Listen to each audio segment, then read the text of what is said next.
लेकर के हमारे बीच में आचार्य संजीव बहुत बहुत मुखी धन्यवाद। स्वागत है।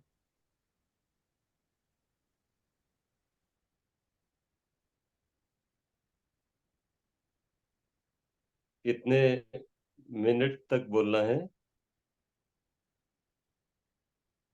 40 मिनट। ठीक। जी जी। ओ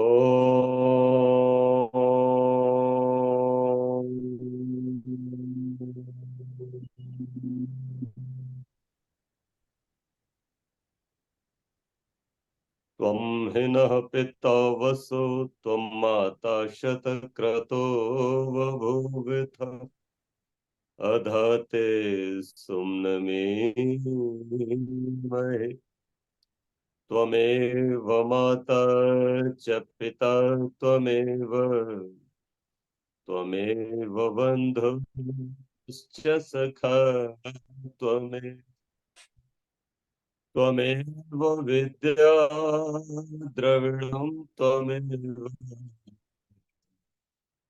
त्वमेव सर्वं मम देव। ओम।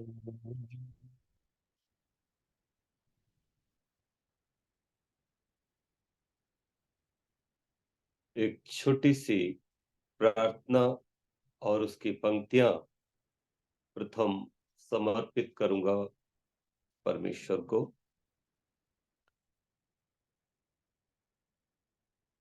हे प्रभु मेरे जीवन आधार तुम्हें हो। हे प्रभु मेरे जीवन आधार तुम्हें हो। बिगड़ी बनाने वाले करतार तुम्हें हो। बिगड़ी बनाने वाले करतार तुम्ही हो। हे प्रभु मेरे जीवन आधार तुम्ही हो। माता पिता हो भाई बंधु तुम ही सखा हो। परिवार तुम ही हो मेरा संसार तुम ही हो। परिवार तुम ही हो मेरा संसार तुम ही हो। बिगड़ी बनाने वाले करतार तुम ही हो। सुख दो या दुख दो धनी करो करो निर्धन। स्वीकार है मुझे जब स्वीकार तुम्ही हो। स्वीकार है मुझे जब स्वीकार तुम्ही हो। बिगड़ी बनाने वाले करतार तुम्ही हो। संसार का सुख वस्तु क्या है आपके समक्ष। जीवन का मेरे श्रेष्ठतम उपहार तुम ही हो। जीवन का मेरे श्रेष्ठतम उपहार तुम ही हो। बिगड़ी बनाने वाले करतार तुम ही हो। तुमको खरीदता हूँ तुम्हें को बेचता।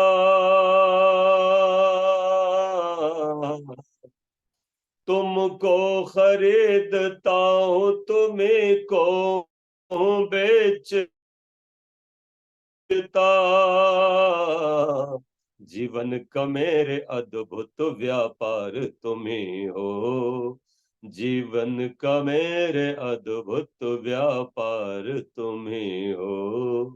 बिगड़ी बनाने वाले करतार तुम्ही हो।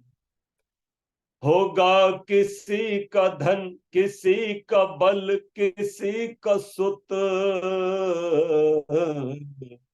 होगा किसी का धन, किसी का बल, किसी का सुत, मेरे तो रूप जीवन का सार तुम ही हो, मेरे तो रूप जीवन का सार तुम ही हो, हे प्रभु मेरे जीवन आधार तुम ही हो, बिगड़ी बनाने वाले करतार तुम ही हो। बोलिए सच्चिदानंद भगवान की जय। बहुत ही आदर सम्मान के योग्य भ्रता लखनलाल आर्य जी, और आज हमारे इस सत्र में जुड़े हुए बहुतों को आज मैंने भी ये लिंक भेजा, लगभग 1200 से 1500 लोगों तक भेजा। जो भी जुड़ पाए हैं उन सब सुधी अपने श्रोताओं को मैं बहुत बहुत साधुवाद देता हूँ। उन्होंने अपना मूल्यवान कीमती समय निकाला है और हमारे साथ जुड़े, ईश्वर चर्चा में सम्मिलित हुए। मैं प्रथम ही भगवान से आप सबके स्वस्थ सुखी मंगलमय जीवन की कामना भी करता हूँ। सोचा क्या विषय लिया जाए, तो मेरा मन हुआ कि हम ईश्वर को पढ़ें। वस्तुतः सच ये है कि हम अपनी प्रकृति के अनुसार, बाय नेचर, सुख ही चाहते और सुख की जो चाहना है वो हमें फिर बहुत कुछ पढ़ने के लिए विवश करती है। हम धरती को पढ़ते हैं, आसमान को पढ़ते हैं, भूगोल पढ़ते हैं, मैथ पढ़ते हैं, विज्ञान पढ़ते हैं, अनेक प्रकार की कलाएं पढ़ते हैं, हम अनेक भाषाएं पढ़ते हैं, हम कानून की किताबें भी पढ़ते हैं, अध्ययन अध्यापन की भी किताबें पढ़ते हैं, और भी अनेक जहां योग्यताएं हमारे अंदर आ जाएं, उन समस्त योग्यताओं को प्राप्त करने के लिए अनेक प्रकार से हम पढ़ते हैं। कोई कॉमर्स ले रहा है, तो कोई आर्ट कलाओं के विषय ले रहा है, कोई विज्ञान विषय ले रहा है। आरंभ से ही हो जाता है बच्चों को कि भाई मैं इस क्षेत्र में जाऊंगा, मैं इस क्षेत्र में जाऊंगा, लेकिन जाके करेंगे क्या? ये सब तो खूब पढ़ते हैं, सब पढ़ रहे हैं इस समय, जितने भी आईएएस अफसर हैं देश के, वो सब पढ़े। जो भी पीसीएस हैं सब पढ़े हैं, खूब पढ़ा है। वकील हैं, अध्यापक हैं, सब ने पढ़ा है। आर्किटेक्ट हैं, इंजीनियर हैं, सब ने अपना अपना वही विषय पढ़ा है। लेकिन इन सबको पढ़ा क्यों? आखिर what is your aim for study? आपका उद्देश्य क्या है पढ़ने के लिए? आप अंदर से क्यों प्रेरित हुए? आखिर क्यों पढ़ा? तो आप कहेंगे कि मुझे अमुक पद पर पहुंचना है, इंजीनियर बनना है, मुझे डॉक्टर बनना है, मुझे वकील बनना है, मुझे अध्यापक बनना है, मुझे पायलट बनना है, मुझे अधिकारी बनना है, मुझे सेना में, है ना, सिपाही बनना है, कमांडर बनना है, आदि आदि, व्यापारी बनना है। अब तो नेताओं को भी पढ़े लिखे लोग आने लग गए हैं राजनीति में, अच्छी बात है। लेकिन दुख तब होता है जब ये पढ़े लिखे लोग वो काम करते हैं जो इन्हें नहीं करने थे, लेकिन ये भी इसलिए करते हैं क्योंकि इनकी जो पढ़ाई है वो केवल एक उद्देश्य को लेकर है, और वो उद्देश्य है सुख मिले मुझे। कौन सा सुख चाहिए भाई? इंद्रियों का सुख चाहिए, और क्या। आंखों रूप देखें तो खुशी मिले, रसना स्वाद चखे तो सुख मिले, नासिका सुगंधि ले सुखी, कान अच्छे शब्द सुने सुख मिल रहा है, त्वचा स्पर्श करे सुख मिल रहा है, और क्या। तो मूल में सब भोग पड़ रहे हैं, धन पड़ रहे, टोटल 99.99% लोग भोग पढ़ते हैं, धन पढ़ते हैं। पढ़ने के पीछे उद्देश्य, किसी भी स्कूल में मैं गए, आप भी जाइए, आप वहां के बच्चों से पूछो कि आप क्यों पढ़ते हो।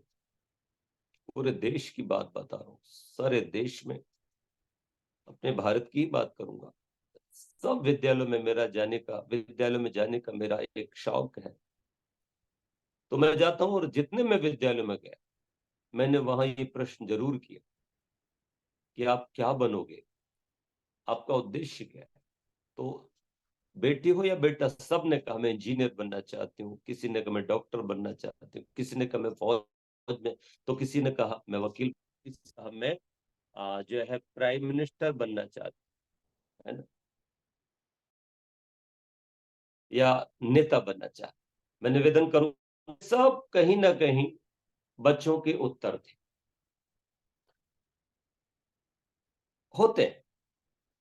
और ऐसा नहीं है कि मैंने कक्षा 6, 7, 8 के बच्चों से पूछा, मैंने उससे उच्च कक्षाओं के बच्चों से भी, विद्यार्थियों से भी पूछा, तो उन्होंने यही कहा।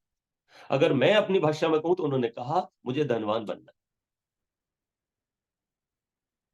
मुझे बलवान बनना, और हो सकता है किसी किसी ने यह भी कह दिया हो मुझे बुद्धिमान या विद्वान बनना। लेकिन सच कहूं तो एक ने भी ये नहीं कहा कि मुझे चरित्रवान बनना। जबकि शिक्षा का जो अंतिम उद्देश्य है, मुख्य उद्देश्य है, वो तो चरित्र निर्माण है। कौन मना करता है आप इंजीनियर बनो, आप डॉक्टर बनो, आप वकील बनो, आप नेता बनो, हर क्षेत्र में आप प्रगति करो। लेकिन जैसे दो पांव से चला जाता है, वैसे ही एक पांव कहीं ना कहीं अध्यात्म का होना चाहिए, क्योंकि मूल तो यही है, मूल में यही। और भूल यही है कि हम अध्यात्म रूपी पांव छोड़ देते हैं, हम ईश्वर को नहीं पढ़ते। बाकी सब कुछ पढ़ते हैं, पर ईश्वर नहीं पढ़ते। और पढ़ने का जो सबसे मुख्य विषय है वो है ईश्वर। विद्यालयों में भी ईश्वर को बहुत नजरअंदाज किया जाता है। उच्च कक्षाओं में तो ईश्वर को उठा के ताक पे रख दिया जाता है। कम से कम छोटी कक्षाओं में तो आ, बच्चों को 10वीं 12वीं तक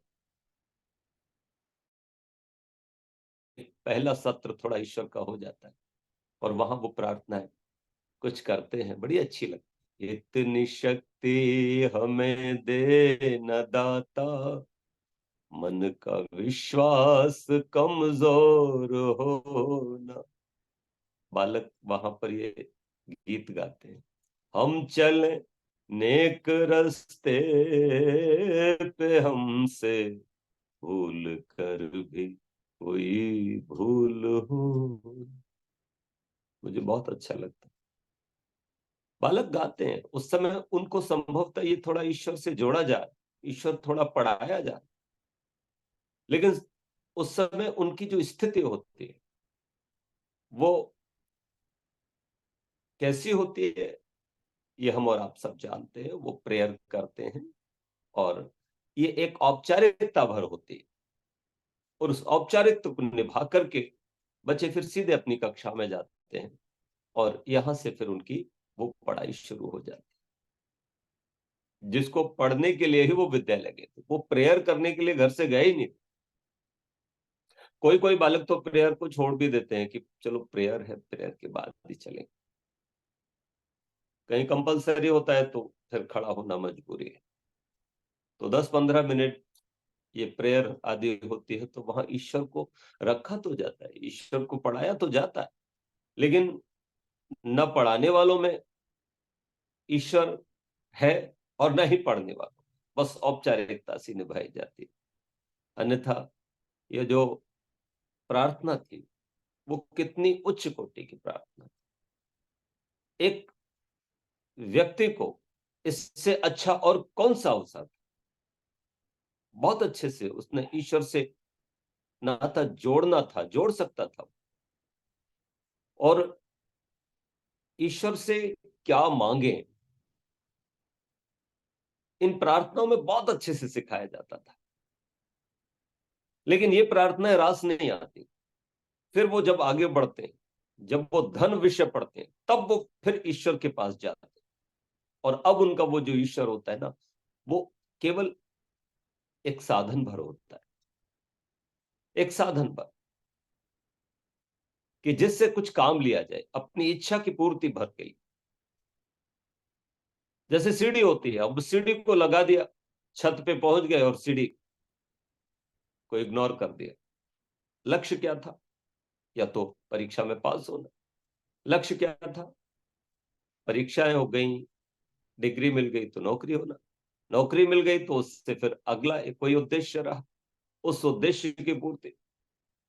विवाह हो सकता है, संतान हो सकता है, उच्च पद हो सकता है, बहुत सारी कामनाओं के साथ ईश्वर को बस थोड़ा सा 2-4 आरती, कुछ अगरबत्ती, कुछ यज्ञ, बस 2-4 मंत्रों की संध्या कर ली और फिर अपना वही सब रख दिया कामनाओं वाला पत्र की परमेश्वर हमारी ये कामना पूरी करो।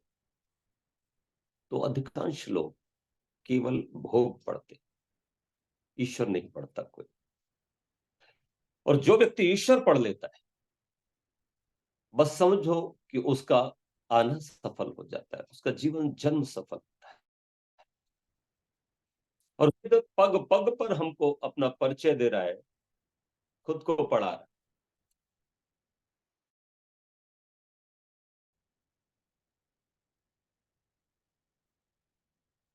न कीमिंद्रो निकर्तव न शक्रा परिशक्तव्य विश्वम श्रोति पश्यति।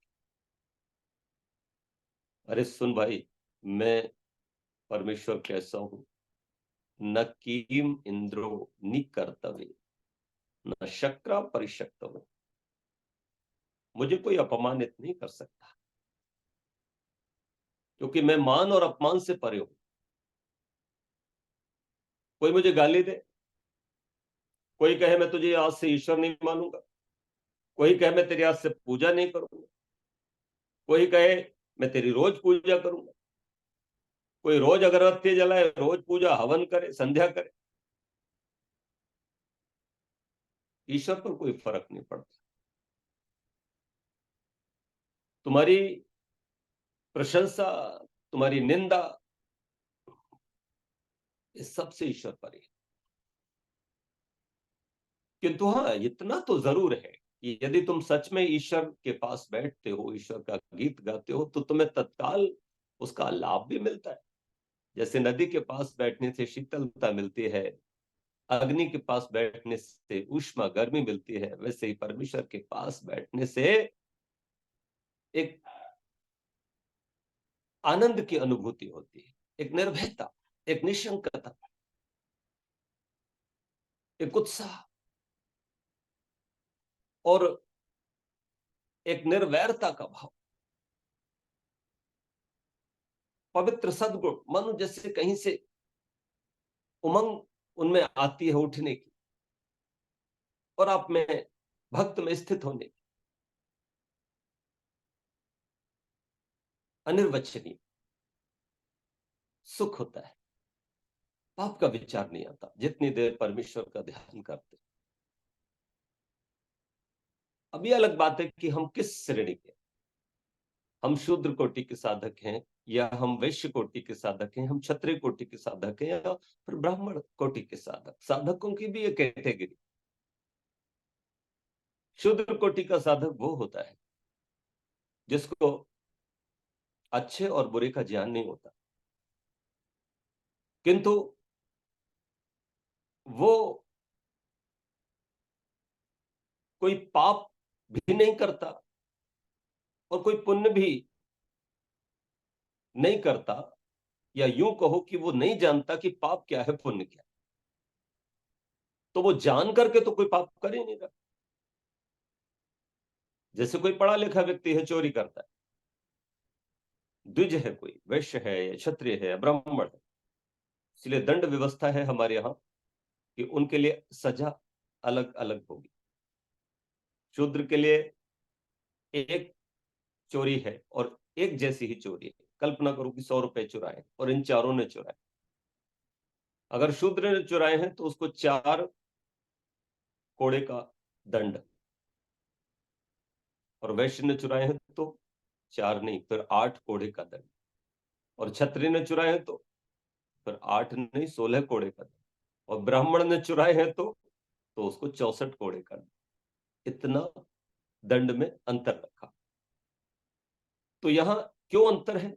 अंतर इसलिए है कि जो जानता है वो गलत काम करता है, इसका मतलब उसको दंड अधिक होना चाहिए जान करके, और जो उससे भी ज्यादा जानता है तो उसको और ज्यादा, और जो सबसे ज्यादा जानता है जान करके फिर वो गलत काम किया है तो उसको तो सबसे ज्यादा दंड होना चाहिए।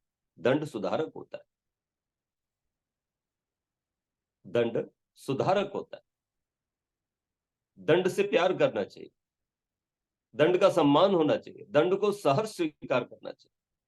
जो दंड को स्वीकार करते हैं वो उद्दंडता से बचते चले जाते हैं।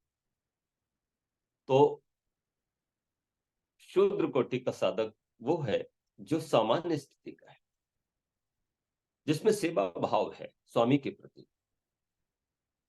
जिसमें अपना कुछ मन नहीं है, किंतु जो अपने से वैश्य क्षत्रिय या ब्राह्मण उच्च वर्णस्थ हैं उनके साथ बैठना, उनकी सेवा करना, उनके लिए आंगन बुहारना, उनके लिए जलपान तैयार करना, उनके वस्त्र आदि संभालना, भोजन आदि उस सब व्यवस्थाओं में लगना। तो शूद्र कोटि का साधक वो होता है जो विद्वानों का, संतों का, सज्जनों का, अच्छे लोगों का संग करता है, उनके केवल आश्रम में रहता है। जैसे पहले एक अपने यहाँ उपनिषद बहुत सारे हैं, तो प्रश्नोपनिषद भी है, तो वहां बताया कि एक बार कुछ जिज्ञासु गए आचार्य के पास, उनके आश्रम में। तो वहां आचार्य से उन्होंने कहा, गुरुवर, हम जानने आए हैं कि आत्मा क्या वस्तु है, ईश्वर क्या वस्तु है। वस्तु 3 ही है। वस्तु से कहते हैं जिसके आश्रित आश्रय गुण रहे, और ये 3 ही है। एक तो प्रकृति है जो एक गुण वाली है, सत्य। जीवात्मा 2 गुणों से युक्त है, सत्य और चित्त, चेतन है। चेतन से अभिप्राय है कि जीवात्मा परमात्मा सरीखा ही अपने पास वो सब समर्थ रखता है कि वो सुनना चाहे तो सुन सकता है और अपनी अनेक इंद्रियों से कार्य ले सकता है, किंतु इन तमाम इंद्रियों को साधन रूप में देने वाला स्थूल रूप, चाहे वो कारण शरीर के रूप में, सूक्ष्म शरीर के रूप में हो, अथवा स्थूल शरीर के रूप में, परमात्मा देता है। किंतु ये स्वाभाविक शक्ति जीवात्मा की अपनी होती है। तो चेतन है किंतु अल्पज्ञ, और परमात्मा सर्वज्ञ है। वो तीनों गुणों से युक्त है, सत्य, चित्त और आनंद। तो पूछा कि आत्मा क्या वस्तु है, तो आचार्य ने कहा, संत ने कहा, ऋषि ने कहा, अच्छा तो आप आत्मा को जानने आए हो, तो एक काम करो कि एक 2-3 वर्ष हमारे साथ रहो और गाय चराओ। उसके बाद 3 वर्ष बाद हमारे पास आना, यदि हमें आता होगा तो बता देंगे। अब जिज्ञासु, अगर सच में जिज्ञासु तो वो गुरु के मंतव्य को समझिए कि गुरु भूमि को तैयार करना चाहते हैं। इनके साथ रहना भी वेद पढ़ने से कम नहीं। ध्यान रखना, माता पिता के पास बैठो, बुजुर्गों के पास बैठो, तो आप किताबों के पास ही बैठे हो, इन्हें आप पुस्तक नहीं समझो, ज्ञान। ये कोई साधारण बात नहीं है। मैं निवेदन करना चाहता हूं कि आपके पास अगर कोई संत है, कोई विद्वान है, तो आप अपना सौभाग्य समझो। कुछ ना कुछ आपको मिलेगा जरूर, कुछ ना कुछ गुण मिलेंगे जरूर, और कुछ भी ना मिले तो एक चीज जरूर मिलेगी, और वो है रक्षण। जैसे अलमारी में मिठाई का डिब्बा रख दो, तो अलमारी में मिठाई का डिब्बा रखा है, उसे कुत्ता छू नहीं पाए। इसी तरह से जो बुजुर्गों के पास बैठता है, संतों के पास बैठता है, अपने माँ बाप के पास बैठता है, अरे कुछ भी ना आए, वो बोले ही नहीं, तुम बैठे रहो, वो अपना काम करते रहे, तुम उन्हीं के आसपास रहो, तो तुम्हारे अंदर पाप का विचार नहीं आ सकता।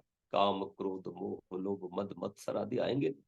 कुत्ते हैं ये सब, दूर दूर भागेंगे, मुंह मारेंगे, अलमारी के चारों तरफ घूमेंगे, लेकिन अलमारी खुलेगी। तो अपने आप में ये अलमारी है, फ्रिज है। तो संत भी फ्रिज होते हैं, जो हमें अपने अंदर रख लेते हैं, और फिर ये दोष हमसे दूर रहते हैं। ये बहुत बड़ी बात है, क्योंकि यदि हमारे अंदर क्रोध का संस्कार है, काम का संस्कार है, ईर्ष्या का संस्कार है, लोभ का संस्कार है, हमारे अंदर अहंकार का संस्कार है, और हम थोड़ा सा अच्छा सुन करके, थोड़ा सा कुछ पढ़ पढ़ा के फिर ये सोचते हैं कि अब हम अहंकार नहीं करेंगे, अब हम चोरी नहीं करेंगे, अब हम मिलावट नहीं करेंगे, अब हम पर नारी को माँ की दृष्टि से देखेंगे, आदि आदि, ये हम सोच लेते हैं। लोग प्राय कार्यक्रम होते हैं, सत्संग होते हैं, है ना, कथाएं होती हैं, तो उस समय उनका मन ऐसा हो जाता है ना, सत्संग का आनंद उस समय वो ले रहे होते हैं, तो मन भी उनका वैसा होता है। लेकिन उसके बाद जब वो संसार में आते हैं, तब तब क्या होता है, तब वो संस्कार जो थे, चोरी के, व्यभिचार के, अहंकार के, क्रोध के, वो पीछे पड़ जाते हैं, और वो संस्कार बार बार प्रेरित करते, तो वही कर। जैसे बीड़ी पीने वाला बीड़ी छोड़ दे तो बीड़ी की तलब उठती, ये तलब क्या, वो संस्कार है बीड़ी का जो तुम्हारे अंदर है। ये एक दुर्व्यसन है। मदरा छोड़ दे, फिर भी मदरा का भाव अंदर से उठता है, एक बार पी लेता था, मन अंदर से तड़प। वैसे ही कामी का, क्रोधी का, अहंकारी का, ईर्ष्यालु का, लोभी का, वो संस्कार उठता है, और वो बार बार उससे गलत काम कराने का होता है। तो बुजुर्गों के पास बैठो, संतों के पास बैठो, तो ये संस्कार बार बार उठेंगे, लेकिन चूंकि एक डंडा भी होगा, एक अलवारी होगी, एक सलाखें होंगी, कि वो अंदर तक तुम्हारे जा नहीं पाए, और तुम बचोगे। और ऐसा एक बार नहीं, दो बार नहीं, तीन बार नहीं, चार बार नहीं, छह बार नहीं, 1000 बार और 10,000 बार तक वो धीरे धीरे, जैसे बार बार आने पर जब उसको अवसर ही नहीं मिलेगा, उसको आहार नहीं मिलेगा, वो शिथिल हो जाएगा। ऐसे ये संस्कार शिथिल हो जाते हैं। और बहुत लंबे समय तक गुरुओं का, संतों का संग करने से, है ना, क्या होता है, ये संस्कार दग्ध भी हो जाते हैं। जैसे कोई गरम तवा हो गया, गरम तवा, है ना, उस पर किसी ने बीज डाल दिए और वो भुन गए। दो ही तरीके हैं, आपने जो दुष्कर्म किए, आपने जो अशुभ कर्म किए हैं, उनको आप खुद भी दग्ध कर सकते हो। ये दग्ध दो ही प्रकार से होते हैं, या तो इनका फल आपको भोगना हो, वो प्रारब्ध बन गए, क्रियमाण संचित हो गए, और प्रारब्ध हो गए, प्रारब्ध आपको भोगना है ना। जैसे 1000 गायों में जिस माँ का बच्चा, बछड़ा है, वो अपनी ही माँ के पास जाएगा, वैसे वो कर्म जब तक फल ना जाए तब तक हमारा पीछे कैसे छोड़े। ये दुनिया में अवश्य में भोक्तव्यम कृतम कर्म शुभाशुभम। इसलिए शास्त्र ने, वेद ने कहा, कुर्वन्य वेह कर्माणि जिजी विषय छतम सम एवं तो नान्य थे तो अस्ति न कर्म लिप्यते ने। तो कर्म तो फलेगा, लेकिन एक तरीका और है। जैसे बीज जमीन में जाएगा तो वो उगेगा, ऐसे कर्म जो किया है वो फलेगा। लेकिन एक तरीका है कि वो जो बीज है ना, वो नहीं उगेगा। वो कब नहीं उगेगा, तो मैंने एक बार ऐसा प्रयोग करके देखा, कुछ गेहूं के दाने मैंने तवे पे डाल दिए और वो गर्म हो गए, चने कुछ डाल दिए, वो गर्म हो गए। जब वो गर्म हो गए तो उनकी जो उर्वरा शक्ति थी, वो नष्ट हो गई, जल गई। और अब हमने वो भुने गेहूं बोए तो वो अंदर सड़ तो गए और उगे नहीं। इसी तरह से हमने जो क्रियमाण कर्म कर दिया और हमको ज्ञान हो गया कि हमने पाप किया है, तो उसका हम अगर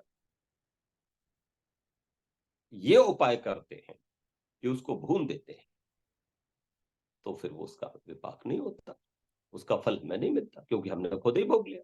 एक बार एक राजा था, और राजा बहुत ही धर्मात्मा, बड़ा जितेंद्रिय, बड़ा चरित्रवान। उसके मन में कभी पाप का विचार नहीं आता, क्योंकि वो अपने राज्य में बहुत सारे अच्छे मंत्रियों के साथ, है ना, सभापतियों के साथ रहता था। उसके अपने दरबार में बड़े बड़े विद्वान रहते, जैसे राजा जनक के दरबार में रहते। हमेशा राजा को विद्वानों से घिरा हुआ होना चाहिए, अपने अपने विषय के जो विद्वान है उनसे घिरा होना चाहिए। जैसे मोदी जी ने अपना जो पूरा मंत्रिमंडल है, अगर आप ध्यान से देखें तो ये कोई आम व्यक्ति नहीं है मोदी जी। इन्होंने वेद के अनुकूल, मनु महाराज के अनुकूल अपने जीवन बनाया हुआ है। सिस्टम, चाणक्य नीति, सारे विदुर नीति, सबका आप समावेश देखें इनके। इनके आसपास जितने भी लोग हैं वो सब के सब संत ही हैं एक तरह से, और पवित्र बुद्धि वाले, जो इन्हें अच्छा ही ज्ञान देते हैं, मार्गदर्शन देते हैं, परामर्श देते हैं। और जो इनका अधिकारी या जो इनका मंत्री या जो इनका परामर्शदाता जरा सा भी कहीं शिथिल होता है तो वो फिर अगले दिन को नहीं रहता। इसलिए सब पवित्र मन, पवित्र बुद्धि, मुनि स्तर के लोग हैं। मिनिस्टर, मुनि स्तर, है ना, अच्छे लोगों के संग रहना चाहिए, क्योंकि ये अच्छे लोग जो होते हैं ना, वो सच में हमारे अंदर अगर कोई बीज पनप भी गया ना तो उसको दग्ध करा देते, मतलब फलेगा, ये तो पक्का है। जब बीज बन गया तो वो उसको ऐसा करते हैं, इतनी गर्म उस पर डाल देते हैं ना विचारों की तवे पे, कि वो दग्ध हो जाता है। पहली बात तो वो उठते ही नहीं विचार, और उठ भी जाए तो ये लोग जो भड़बूजा होता है ना उसका काम करते हैं। भड़बूजा होता है ना, वो रेत में गेहूं या चने को डाल के भून देता है, तो ये सब भड़बूजे होते हैं। तो ये भड़बूजे हमारे पास होना चाहिए। कौन है भड़बूजे? ये हमारे माता पिता, हमारे आचार्य, हमारे संत, सदग्रंथ, ये सब के सब वही तो काम करते हैं। तो साहब, वो राजा जब गया तो सुबह सुबह टहलते हुए जा रहा था, तो उसने देखा कि ऊपर एक युवती अपने बाल सुखा रही है। बहुत ज्यादा सुंदर युवती थी, स्नान करके आई थी, बाल अपने सुखा रही थी। तो उस पर दृष्टि राजा की पड़ गई, और राजा के मन में अचानक, पहले कभी ऐसा कहीं कोई कुत्सित विचार ही नहीं आता था, एकदम से उसका मुखड़ा देखा। तो वो अद्भुत मुखड़ा बड़ा आकर्षक लगा उसको, और देख करके राजा एकदम उसको देखते रह गए। वाह परमेश्वर, क्या कृति है! ये स्त्री तो सच में कोई, ऐसा लगता है कि भाई मानो कोई स्वर्ग से अप्सरा आकर के खड़ी हुई है। लेकिन तत्क्षण जब ये विचार आया तो उस राजा ने अपने को संभाला। अरे, ये मैंने क्या किया? परदारेषु मातृवत, क्योंकि विद्वानों का संग था, वो सदविचार साथ थे कहीं ना कहीं, तो वो अंदर से उदय हो गए। लेकिन तब तक देर हो चुकी थी, क्योंकि मन में तो आ गया, बीज तो बन गया। लौट के घर आए, आते ही अपने गुरु से कहा कि गुरुवर, आज मेरे साथ ये तमाशा हुआ, मैंने तो पाप कर लिया, अब इस पाप का क्या होगा? बोले तो फलेगा, या तो ये जो तुमने किया है, जो तुमसे पाप हुआ है, इसका दंड तुम स्वयं भोग लो, यानी वो बीज खुद ही तबे पे डालो, खुद को दंड दो, या फिर परमात्मा के ऊपर छोड़ दो, फिर वो तो प्रारब्ध बनेगा और तुमको उसका फल मिले, भोगना तो पड़े। बोले गुरुवर, मैं ये चाहता हूं कि मैं स्वयं ही इसका दंड भोगूं, तो मैं क्या करूं जी, क्या करना? गुरुवर ने गंभीर होकर के कहा, तो मैं अग्नि में जलना हूं। राजा ने इतने कठोर दंड की कल्पना नहीं की थी, किंतु वो चरणों में विद्वानों की ही रहता है। और गुरु कभी भी हमारा विरोधी नहीं हो सकता, शत्रु नहीं हो सकता। पुरोहित जो हमारे पुर का हितैषी, विद्वान तो सबके मित्र होते हैं, हितैषी होते हैं। ये मेरे गुरु मेरे हितैषी हैं, ये मेरे विरोधी नहीं हो सकते। अगर ये जो मैंने पाप किया है, मन से किया है, शरीर से तो मैंने स्पर्श नहीं, और कोई और इससे आगे गंदा विचार भी नहीं आया, लेकिन फिर भी पाप तो हो गया। गुरुवर जो कह रहे हैं, उन्होंने कहा गुरुवर मुझे एक दिन का समय दो। समय दिया गया और ये ध्यान में बैठे, थोड़ी सी आत्मा की चर्चा, चिंतन, कुछ परमात्मा का चिंतन। अब इतना तो संग बैठ करके ज्ञान हुआ है। नैनम छंदन्ते शस्त्राणि नैनम वायु अनिलम मृतमथेदम भस्मांतम शरीरम ओम कृतो स्मर क्लवे स्मर कृतम स्मर। इतना तो ज्ञान था कि मैं शरीर नहीं हूं, मैं तो शरीर में रहने वाली जीवात्मा हूं, एक आत्मा। जैसे ये लाल वस्त्र मैं अभी उतार दूंगा, दूसरे वस्त्र पहन लूंगा, ऐसे ही ये शरीर भी वस्त्रों की तरह है, इनको उतार दिया जाएगा फिर पहन लिया जाएगा। राजा को इतना ज्ञान था कि हमारा जो शरीर है ना, इसके अंदर कोई विकृति होती है, जैसे ये हाथ कट गया या टीबी हो गई या कैंसर हो गया या दूसरी कोई बीमारी हो गई, तो ये बीमारी मृत्यु अगर हो जाए उस स्थिति में तो साथ नहीं जाती। गुरु ने समझाया था, याद आ रहा था, रात भर चिंतन किया है। हे राजन, शरीर की विकृति साथ नहीं जाती अगले जन्म में, लेकिन मन की विकृति साथ जाती। इसलिए मन को रोगी मत होने दे। शरीर हो जाए तो हो जाए, इससे कोई फर्क नहीं पड़े, क्योंकि मन दृढ़ साधन, अन्न में, प्राण में, मनो में। तो ये तीसरे नंबर का बड़ा प्रबल बंधन और मोक्ष का कारण मन को माना, इसको रोगी मत होने दे। तुमने मन से पाप किया और ये विकृति तुमको निश्चित रूप से बड़ी घातक। अब तक तुमने जो साधना की है ना, वो साधना तुम्हारी एक तरह से व्यर्थ चली जाए। राजा ने अगले ही दिन सुबह को गुरु के पास पहुंच के चरण वंदन किया और बहुत प्रसन्न मन, जैसे कोई भाई मतीदास, जैसे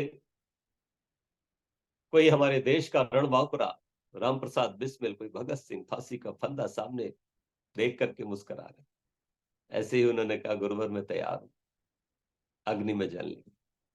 मुनादी करा दी गई कि भाई राजा को अग्नि में जलाया जाएगा। अगले रविवार को एक चिता जलाई गई। दरबार में जिसने भी सुना सन्न रह गया, लेकिन चूंकि गुरु सर्वोपरि, उसका विरोध करे तो कौन। मन ही मन सब कोस रहे थे, अरे ये पापी, ये गुरु, ये हमारे धर्मात्मा राजा को जरा से दोष के लिए इतनी बड़ी सजा दे रहा है। अरे छू तो नहीं लिया उसको, है केवल आंखों से देख ही तो लिया था, ऐसा तो कोई पाप नहीं कर दिया था जो इतनी बड़ी सजा दे रहा है पापी। पूरे नगर भर में थू थू हो रही थी गुरु की, सब रो रहे, लेकिन इधर चिता जल गई और धू धू करके चिता जलने लगी तो पास ही में एक तखत डाला गया कि जिससे आराम से राजा तखत पे से कूद जाए चिता में। राजा से गुरु ने कहा खड़े हो जाओ। राजन खड़े हो, बोले तैयार हो कूदने के लिए? बोले हाँ तैयार। तैयार हो कूदने के लिए? हाँ तैयार हूं। जलने के लिए तैयार हो? तैयार हूं। मरने के लिए तैयार हो? बोले तैयार हूं। मेरी आत्मा पवित्र हो, निष्कलंक हो, इसके लिए मैं कुछ भी करने को तैयार हूं। कोई इससे बड़ी से बड़ी सजा, कोई इससे बड़ा बड़ा दंड पाने को तैयार। तो उन्होंने कहा तो फिर कूद जाओ। मंत्र पढ़ा, ओम, फिर कहा स्वाहा, आहुति लगाओ अपनी। राजा कूद गए। लेकिन साहब हुआ क्या, राजा जैसे ही कूदे, गुरु ने उनको जोर से पकड़ लिया और अग्नि में कूदने से बाल बाल बचे। राजा ने कहा कि गुरुदेव आपने मुझे रोक क्यों लिया? बोले मैंने जिसको जलवाना था उसे जलवा दिया। बोले किसको? बोले पाप कहां से हुआ था? बोले मन से। बोले मन कूद गया, शरीर ने पाप थोड़ी किया था। भाई शरीर पाप करता है तो शरीर को दंड मिलता है, और अगर मन दंड पाप करता है तो मन को दंड मिलना चाहिए, और मन को दंड मिल गया। बोल तू मन से कूदा कि नहीं कूदा? बोले बस। तो मन अब तेरा निर्विकारी हो गया। तो ये जो शूद्र कोटि के साधक होते हैं, ये सामान्य साधक होते हैं, पर ये गुरुओं के पास बैठ के, संतों के पास गऊ चराते हुए आश्रम में कैसे रहा जाता है? हुँ? पहले राजा महाराजा जो होते थे, वो अपनी राजकुमारियों को विवाह से पहले वेश्याओं के घरों में भेजते, क्योंकि महलों में रह करके तो उनको वो सब ज्ञान होता नहीं था, क्योंकि सब उनका सत्कार ही करते थे। राजा की बेटी है, भला किसकी मजाल कि उससे कहे कि तू या ऐसे बैठ, ऐसे कर, ऐसे चल, है ना? तो वो बैठ देते, क्योंकि वो कहते थे जाओ और वहां से तहजीब सीख करके आओ, क्योंकि तवायफों के पास सबसे ज्यादा तहजीब होती है। अपने आने वाले रसिकों के लिए कैसे बिछाया जाता है बिछावन, कैसे उनको बिठाया जाता है सोफे पे, पलंग पे, है ना? कैसे उनको पानी दिया जाता है, बीड़ा दी जाती है ना? तमाम तरीके के जो है वो किस तरह से उनके ढंग होते हैं, वो सबको देने के, करने के, चलने के, बैठने के, उठने के, है ना? खाने के, खिलाने के, सब वो सिखाने के लिए भेजते थे। इसीलिए मेरे बाबा महाशरूफ किशोर आर्य ने एक शेर लिखा था कि ढूंढी शरीफजादों के घर पर बहुत, मगर तहजीब की किताब तवाइफ के घर मिली। तो इसी तरह से जो हम नहीं जानते, तो हम इन संतों के पास बैठे, विद्वानों के पास, अच्छे लोगों के पास बैठे, ज्ञानियों के पास बैठे, और केवल वो उनसे कुछ संवाद ना करें, क्योंकि संवाद करने की सामर्थ्य अगर आपकी नहीं है तो संवाद मत करें। आजकल हम लोगों से बहुत लोग सवाल कर देते हैं, जी बताओ आत्मा क्या वस्तु है, जी बताओ परमात्मा कहाँ रहता है, परमात्मा क्या वस्तु है, ये बताओ, फलाना प्रश्न, फलाना प्रश्न। आपकी सामर्थ्य है ये सब पूछने की? वो योग्यता है आपके पास? कितना आप अपने आप को जान पाए? अभी तो आप अपने नाम में, अपने शरीर में, इसी धाम में फंसे हुए।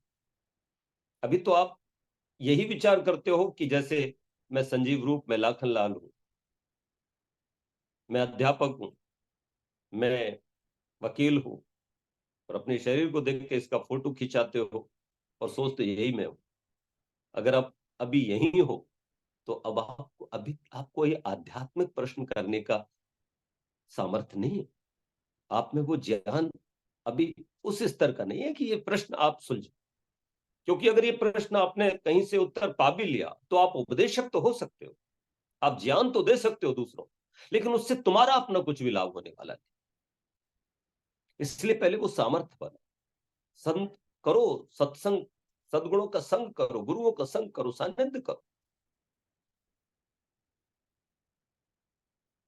तो ये स्थिति होती है शूद्र कोटि की, जब अच्छे लोगों के पास बैठ करके अच्छाइयां आने लगती हैं धीरे धीरे। जैसे अग्नि, है ना? धरती पर होती है तो वो ऊपर उठती है। तो शूद्र में ये भावना होती है कि मैं भी अच्छों के साथ रहते रहते भाव आ जाता है कि मैं भी अच्छा बनूं। कितने शूद्र जो है ना वो उच्च कोटि को प्राप्त हो गए, वैश्य हो गए, क्षत्रिय हो गए, ब्राह्मण भी हो गए। हमारे कई आचार्य भी पहले केवल एक पियोन चपरासी थे आर्य समाज मंदिरों में या कहीं मंदिरों में, और कितने बड़े वो संत हो गए आगे। ये संभव होता है। तो फिर दूसरे कैटेगरी के वो होते हैं जो वैश्य कोटि के होते हैं, वैश्य कोटि के वो होते हैं जो द्विज होते हैं, जो गुरुओं का पर्याप्त सानिध्य कर चुके होते हैं, और एक तरह से उनके गर्भ में रह रहे होते हैं, और गर्भ से बाहर आकर के वो थोड़ा सा अब ज्ञान पा करके अच्छे से व्यापार करने लगते हैं। अब व्यापार करने लगते हैं, अर्थात वो व्यापार कि जिससे अ, आत्मा की हानि ना हो, है ना, लाभ ही हो। तो इंद्रियों का व्यापार करने, वाणी से कैसे बोलना, आदि सत्य बोलना, मीठा बोलना है, हितकारी बोलना, आंखों से भद्र देखना है, कानों से भद्र सुनना है ना? तो ये मन से गलत नहीं सोचना, बुद्धि से अच्छा चिंतन करना है, धियो यो नः प्रचोदयात्, चिंतन करते हैं, ये वैश्य कोटि के साधक होते हैं। और क्षत्रिय कोटि के साधक इससे उच्च कोटि के होते हैं। वो सब ये सब करते तो हैं, लेकिन फिर भी कुछ ना कुछ वैश्य कोटि के साधकों से गड़बड़ हो जाती है, कुछ अनृत तो हो जाता है, कुछ झूठ हो जाता है, कुछ आंखों से भी पाप हो ही जाता है। लेकिन फिर वो विश्वामित्र से भी हो गया कि नहीं हो गया, उनके जीवन में मेनका आ गई तो उसके प्रस्ताव को ठुकरा ना पाए। लेकिन वो क्षत्रिय कोटि का जो साधक होता है वो उससे ऊंचा उठ जाता है और वो लड़ाई करता है। जैसे स्वाद एक संत थे और वो संकल्प किया था कि स्वाद के चक्कर में नहीं पड़ूंगा, लेकिन चूंकि गृहस्थ भी थे तो रास्ते में नींबू बिक रहे थे, नींबू पर उनका दिल आ गया, मन आ गया कि नींबू ले लेता हूँ, अरहर की दाल बनी हुई आज घर में, उसमें निचोड़ के खाऊं तो बड़ा अच्छा होएगा। तो अब हुआ क्या कि अंदर से एकदम प्रेरणा जगी, बोली तो पागल, तुमने तो संकल्प किया है कि हम स्वाद के पीछे नहीं दौड़ेंगे, अरे जो मिल गया जो बन गया वही खाएंगे, क्यों चक्कर में पड़ते हो। तो फिर अंदर से एक तर्क उठा, मन तो इतनी जल्दी थोड़ी छोड़ता है ना संस्कार। तो अब कहा कि इसमें कौन सी बुराई है, कोई प्याज है क्या, ये कोई लहसुन है कि अंडा है, कोई मांस है क्या, है ये तो फल ही है ना, ले लेता हूँ। अब वो मन जीत गया, ले लिया। जब ले लिया तो फिर आगे बढ़े, और रास्ते में आ रहे थे, घर पास में आ गया था, रास्ते पर लड़ाई चल रही, अब चिंतन चल रहा है, क्या है यार, तुम बिक गए ना, लुट गए ना। देखो सुनो, ये तुमने जब संकल्प किया है कि तुम तो स्वाद के, कल को तुम खटाई मांगो, फिर तुम हरा मिर्चा भी मांगो, फिर तुम टमाटर की चटनी भी मांगोगे, है ना, ये ठीक नहीं, इसको हटाओ, अभी भी रुक जाओ। दाल सामने आ गई, घर में भोजन लगा दिया, पत्नी ने चाकू भी मंगा लिया गया, चाकू से काटने को हुए। अब अंतिम बार कहीं वो अच्छे गुरुओं की संगति भी है ना, क्योंकि वैश्य कोटि का तो साधक है ही। अब अंदर से ये प्रेरणा बार बार फिर जगी, अभी भी आखिरी टाइम है, अभी भी मान जा, इसने तूने अगर ये नींबू निचोड़ा, काट तो लिया तूने, तो भी तू खत्म हो गया। तूने संकल्प किया था ना कि मैं स्वाद के चक्कर में नहीं पड़ूंगा, अभी भी मान जा, अभी भी लास्ट अवसर है। और अंदर से सच में परमात्मा कुछ सहाय हुआ, बात समझ में आ गई, और वो नींबू उठा के फेंक के बोले हाथ से, और वो जीत गए। ये से कहते हैं छत्र कोटि का साधक, वो लड़ता है, वो काम से लड़ता है, वो क्रोध से लड़ता है, वो मोह से, अहंकार से, उसका युद्ध चलता है अर्जुन की तरह। अर्जुन क्षत्रिय कोटि का साधक है। जब उर्वशी उसके जीवन में आती है और उससे विवाह का प्रस्ताव रखती है, तो वो घबराता नहीं और विचलित बिल्कुल नहीं होता। वो कहता है तू मुझसे ये विवाह क्यों करना चाहते हो, बोले मैं आप जैसी संतान पाना चाहती हूँ। बोले यार तू मुझसे विवाह करेगी, विवाह के 25 साल बाद मेरे जैसा बेटा होगा, इतना टाइम लगेगा, मैं तेरा आज ही बेटा बन जाता हूं, तो मेरी माता, मैं तेरा बेटा, ले अभी बन गया, है ना। तो ये क्या बात थी। देखो कहने में तो ये कहानी बहुत आसान है, लेकिन क्या ऐसा होता है, क्या ऐसा हो सकता है। ऐसा होता है तब जब आप क्षत्रिय कोटि के साधक होते हैं, और क्षत्रिय कोटि का साधक अर्थात वो युद्ध करता करता जब विजेता हो जाता है, शत्रु रहित हो जाता है, तब वो ब्राह्मण कोटि का साधक हो जाता है। तो ये साधना की अवस्था है। तो मैं निवेदन कर रहा था कि हम ईश्वर नहीं पढ़ते, बाकी सब कुछ पढ़ते। तो बहुत सुंदर सी प्रार्थना बच्चों को सिखाई जाती है, इतनी शक्ति हमें देना दाता, मन का विश्वास कमजोर हो। और फिर आगे कितनी बढ़िया बात कही जाती है, आप चिंतन तो करो, हम चले नेक रास्ते पे, हमसे भूल कर भी कोई भूल जाए। हम चले नेक रास्ते, हमारा रास्ता नेकी का रास्ता, वेद का रास्ता ही मेरे जीवन का रास्ता होना चाहिए। सत्य मेरा जीवन का मार्ग होगा, अहिंसा मेरे जीवन का मार्ग, अस्ते मेरे जीवन का मार्ग, अष्टांग योग मेरे जीवन का मार्ग। मैं इस मार्ग पर चलूं, भूल कर भी कोई भूल हो, और मुझसे भूल कर भी भूल ना हो, अर्थात अनजाने में भी मेरे संस्कार इतने अच्छे हो जाए। जब हमारे प्रबल संस्कार हो जाते हैं निरंतर अभ्यास से, वैराग्य से, तो फिर हमसे अनजाने में भी भूल नहीं होती, जैसे महर्षि दयानंद से नहीं होती थी। महर्षि दयानंद से केशव चंद्र सेन जी ने एक बार कलकत्ता में पूछा, क्या आपके मन में कभी किसी स्त्री को देख करके काम का विचार नहीं जगा। तो महर्षि दयानंद ने थोड़ा सोचा, और सोचने के बाद कहा, आंखें खोल करके, एक बार भी नहीं। बोले ये कैसे संभव है? बोले मन को कभी खाली नहीं रखा, पहले से पहले प्रोग्राम बना करके चले, और ईश्वर की कृपा से, अर्थात ईश कृपा होती है। जब हमारे मन में हमेशा अच्छे भाव रहते हैं, है ना, तो फिर हमारे को ईश्वर की भी कृपा प्राप्त होती है, और हम भूल करके भी हमसे फिर भूल नहीं होती। ध्यान रखना, भूल करके भी हमसे भूल नहीं होती। हम एक बार भी जैसे अंडा देख करके शाकाहारी व्यक्ति के मन में अंडा खाने का विचार नहीं आता, उसी तरह से ऐसे सिद्धों का, योगियों का, जिज्ञासुओं का, तपस्वियों का, ईश्वर भक्तों का मन हो जाता है कि उनको धन देख करके, वैभव देख करके, स्त्री भोग देख करके, तमाम दुनिया के साधन देख करके उनके प्रति मन में कोई भी भाव लेने का नहीं आता। जैसे अंडे को देख करके उनका मन उद्विग्न हो जाता है ना, वो बस आंखें हटा लेते हैं। उसी तरह से ये योगी लोग होते हैं, ये स्त्री को देखते हैं, किसी भी स्त्री को, तो शव के रूप में उसको देखते हैं। ये शव है, ये डेड बॉडी, चलता फिरता, इसके अंदर जो आत्मा है वो उसको साक्षात्कार देखते हैं। वो आत्मा, वो तो मेरी भी आत्मा है, और ये इसकी भी आत्मा, और ये जो शरीर है वो शव है, डेड बॉडी, उस रूप में देखते। कैसे आ जाएगा मन में दूषित विचार?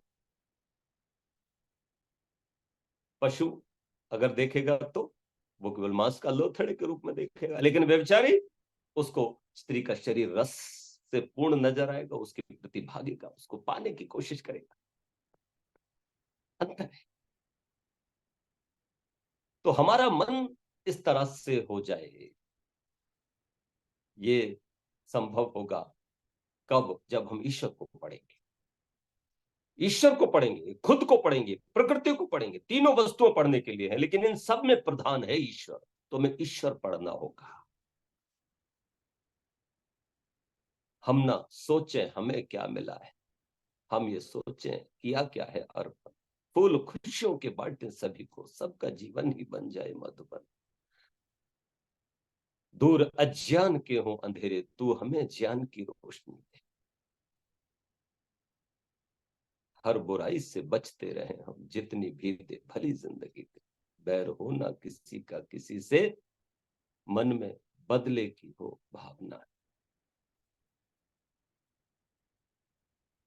ये सिर्फ चंद लाइन नहीं है जिनको पढ़ना था हाथ जोड़कर, गाना था नहीं, ये मंत्र थे। ये इसको निचोड़ना था, और इसका पान करना, इसका दोहन करना, तब कहीं ना कहीं ईश्वर को हम पढ़ते हैं। तो ईश्वर को बहुत जरूरी है पढ़ना। महर्षि दयानंद ने ईश्वर को पढ़ा और पढ़ाया भी। कैसा है वो ईश्वर? ईश्वर सच्चिदानंद स्वरूप है ना, तो शक्तिमान है, न्यायकारी है, दयालु है, अजन्मा है, अनंत है, निर्विकार है, अनादि है, अनुपम है, सर्वाधार है, सर्वेश्वर है, सर्वांतर्यामी है, अजर है, अमर है, अभय है, नित्य है, पवित्र है, सृष्टिकर्ता, गुरु है, आचार्य है, राजा है, न्यायाधीश है, मित्र है, माता है, पिता है। पढ़ा तो हम ईश्वर को पढ़े। अब कहां से शुरुआत करेंगे? शुरुआत होगी कि जैसे कोई घड़ा है, उसे देखो और फिर विचार करो, ये घड़ा बना कैसे? ये घड़ा बना कैसे? उत्तर ढूंढो, लोगों से पूछो, तो लोग कहेंगे ये घड़ा किसी कुंभकार ने बनाया। हाँ, कुंभकार ने, हाँ, एक कुंभकार होता है, कुम्हार भी कहते हैं उसको, उसने बनाया। कैसे बनाया? बोले मिट्टी से। अच्छा, तो इसका जो उपादान कारण है ना, कारण तो तीन होते हैं, तो वो उन कारणों की खोज करता है। इसका निमित्त कारण कौन है? नैमित्तिक कारण क्या है? बनाने वाला कोई तो होना चाहिए। बिना बनाने वाले के ऑटोमेटिक मिट्टी खुद गढ़ा तो नहीं बन सकती। यहां से खोज शुरू होती है। ये सूरज, ये चांद, ये पूरी कायनात, ये पूरी सृष्टि, मेरा शरीर भी, और ये सब दुनिया आखिर बनी किससे? परमाणु से। तो परमाणु को किसने जोड़ा? और दृश्यमान सृष्टि को उपस्थित किया, कोई तो चेतन सकता है। ओहो, वही ईश्वर है। तो वो ईश्वर कोई आकार वाला तो हो नहीं सकता। तो आज बस चार चार पंक्तियों के दो मुक्तक कह करके समय घड़ी हो गई है, कह रही है कि अब रुको। अब विषय ऐसा है कि अभी तो मैं केवल भूमिका ही बना रहा था, ईश्वर को अभी पढ़ना है। अभी आगे भी कल परसों 2 दिन शेष और बोलिए प्रक्रिया आप, है। इसी विषय पे कल परसों तो बोलिए आप। अच्छा, तब ठीक है, अच्छा हो जाएगा। हाँ हाँ। तो हम लोग जरूर ईश्वर को थोड़ा सा और पढ़ेंगे ही। तो मैं निवेदन करूं कि शास्त्र कहता है, इन पंक्तियों को मैं यहाँ पर रख करके कल के लिए फिर छोड़ूंगा, और हम कल कुछ ईश्वर को पढ़ने का प्रयास करेंगे कि न ईश्वर जन्म लेता है न वो आकार वाला है, मगर फिर भी उसी ने विश्व ये सारा संभाला है। वो कण कण में समाया है, सभी की आत्मा में है, जिसे हंस कर पिया ऋषिवर ने वो अमृत का प्याला है। न ईश्वर दंड देता है न ईश्वर माफ करता है, तराजू लेके बैठा है सिर्फ इंसाफ करता है सुख दुख का बटन तो हाथ में तेरे ही है बंदे, तू खुद ही ऑन करता है तू खुद ही ऑफ करता है। तो हम ईश्वर को पढ़ें, बिना ईश्वर को न तो हमारी मुक्ति हो सकती है, अर्थात दुखों से छुटकारा हो सकता है, न चिंताओं से छुटकारा हो सकता है, न जन्म से और न मृत्यु से, न आवागमन से। हम अगर ईश्वर को पढ़ लेते हैं तो ध्यान रखना, हम चाहे जो होंगे वो हम सच मायने में वही होंगे जिसको होने के लिए हमें वहां बिठाएंगे, अर्थात हमसे वो पद गौरवान्वित हो जाए। जैसे प्रधानमंत्री का पद है, और अगर उस पर किसी लंपट को व्यभिचारी को बिठाया जाए, माफ करना मैं किसी का नाम तो नहीं लेता और ना ही मैं किसी की आलोचना करना चाहूंगा, लेकिन बात आ जाती है तो हम लोग दयानंद के सिपाही भी हैं, हम कह सकते हैं कि बहुत कुछ दोष जिसमें रहे, ऐसा व्यक्ति अगर हमारे देश का प्रधानमंत्री नहीं होता तो हमारे देश की स्थिति कुछ और होती। मैं यहाँ ये भी कह सकता हूं कि अगर भारत के प्रथम प्रधानमंत्री मोदी होते, मोदी का ही एक दूसरा रूप था पटेल जी या सुभाष चंद्र बोस जी, तो फिर भारत आज दूसरे ही रूप में आपको प्रतिष्ठित होता नजर आ रहा होता।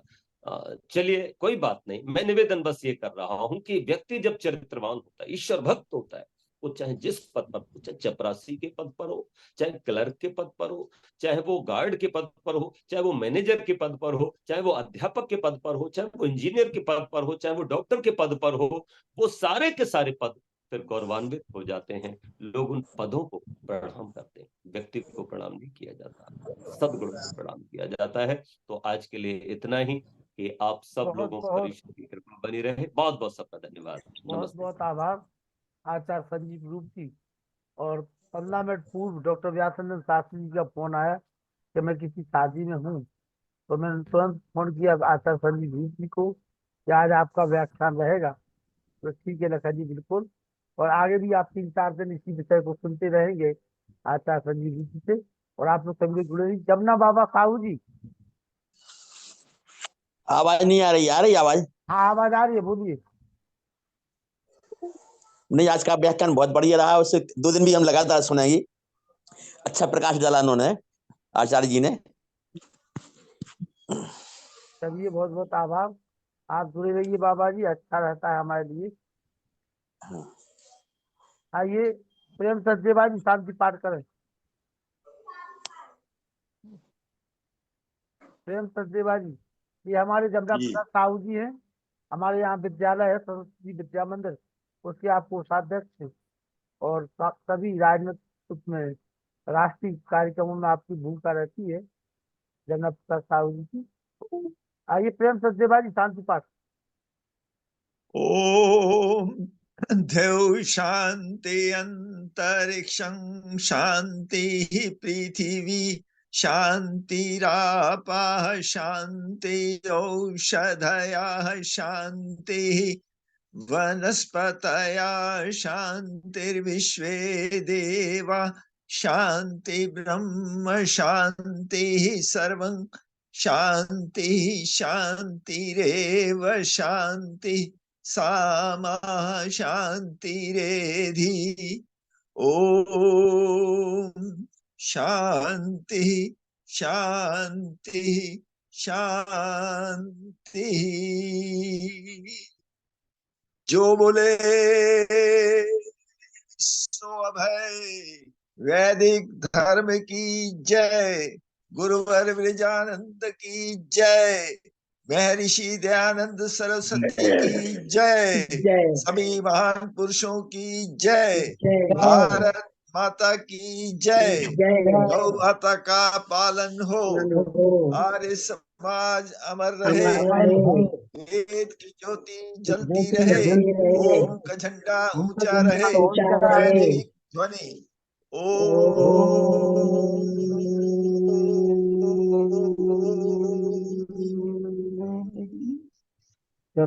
अभिवादन। सभी को सादर नमस्ते। नमस्ते जी।